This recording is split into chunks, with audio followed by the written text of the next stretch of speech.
বোন বোন, এবার থেকে আমরা প্রতিদিন গোশ ভাত খেতে পারবো। এত মুরগি যে কখনোই ফুরোবে না।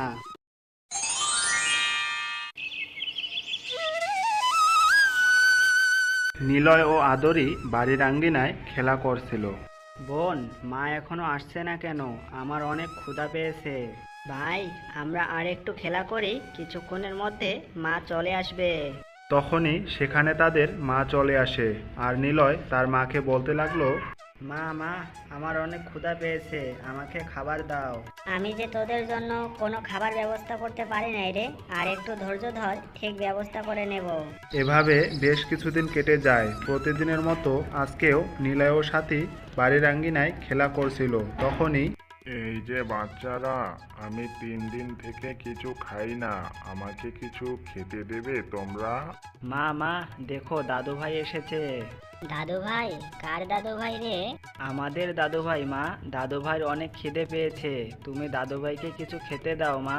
ও আচ্ছা, কি যে বলি, ঘরে তো কোনো খাবার নেই। ও মা, দাদু ভাইয়ের যে খুব খিদে পেয়েছে। দাঁড়াও দাদু ভাই, আমি এখনই আসছি।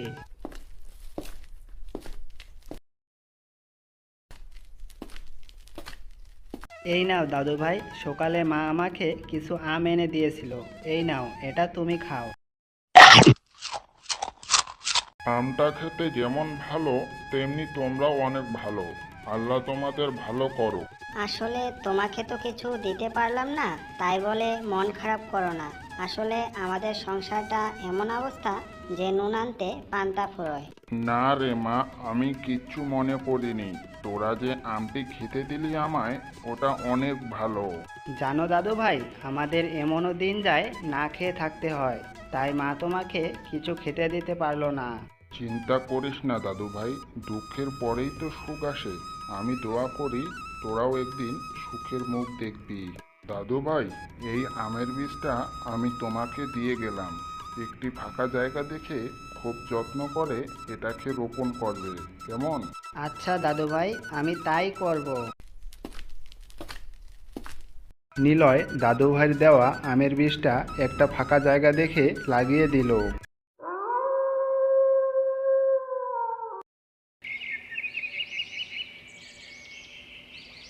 বোন দেখ, দাদুর দেওয়া বীজ থেকে একটা ছোট্ট চারা গাছ হয়েছে। কি মজা, কি মজা। কিন্তু ভাই, গাছের তো আগে যত্ন নিতে হবে। গাছের যত্ন না নিলে গাছ বাড়বে কিভাবে? আর গাছ না বাড়লে ফল দেবে কিভাবে? তা তো ঠিক। চল বোন, আমরা দুজন মিলে গাছটিতে জল দেই। সেদিন থেকে তারা দুই ভাই বোন মিলে গাছটির অনেক যত্ন নিতে থাকে। কিরে নিলয়, তোরা দুই ভাই বোন মিলে এখানে কি করছিস? মা দেখো, দাদু ভাই যে আমাকে আমের বীজটা দিয়েছে, সেটা থেকে কত সুন্দর একটা আমের গাছ হয়েছে। এখন থেকে আমি এই গাছ থেকে অনেক আম খেতে পারবো। আচ্ছা আচ্ছা, তোরা দুই ভাই বোন মিলে গাছটির অনেক যত্ন নে। দেখ গাছটি বড় করতে পারিস কি না। দেখতে দেখতে গাছটি অনেক বড় হয়ে গেল। তারা দুই ভাই বোন গাছটিতে পানি দিচ্ছিল। এমন সময় তাদের মা ওখানে এসে বলে, অনেক হয়েছে রে, এবার আয় দুজনে কিছু খেয়ে নে। গাছটি তো অনেক বড় হয়েছে, এখনো ওর যত্ন নিতে হয়। কি যে বলো না তুমি মা, যত্ন নেব না? এ তো দাদু ভাইয়ের দেওয়া আম গাছ, তাই তো তার এত যত্ন করি। পাগল ছেলে আমার, খুব ভালো করেছিস। আয় তো দেখি, এবার দুটো খেয়ে নে।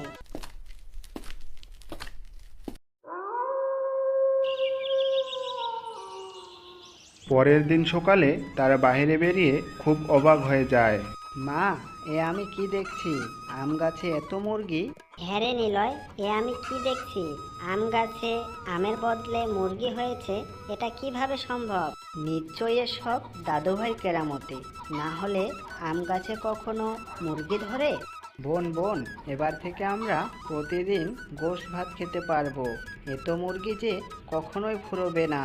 হ্যাঁ রে বাবা, কি কপাল আমাদের। এখন থেকে আমরা আম গাছে মুরগি চাষ করব।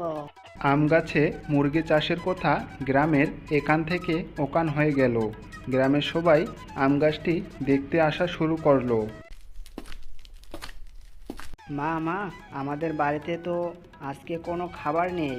তুমি বরং কিছু মুরগি পেড়ে বাজারে বিক্রি করে কিছু চাল ডাল নিয়ে আসো।